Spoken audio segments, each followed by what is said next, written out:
Hey, it's Cayman with S&B, and today we got our silicone boot kit for the 7.3 liter here on the table. Just to run you through the kit, it looks like you have two extra boots because we did give you 2 extra boots. Some of the trucks have 3 1/4 intercoolers, and some of them just have 3-inch intercoolers. So we give you all the T-bolt clamps, hose clamps necessary for your plenums. If you have the billet reinforcements on the plenums, you can use the T-bolt clamps instead.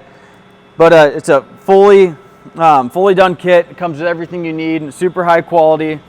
A bunch of plies to give you the strength necessary. With all the clamps installed, we're gonna get this set on. So this is the lower cold side. This is just another example of, you can see all the oil that just gets caked in there.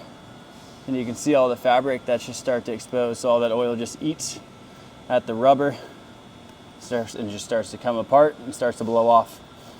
And you can see these are the 3/4 to 3-inch. This side is bigger than this side. So we'll use the S&B 3 1/4 to 3-inch.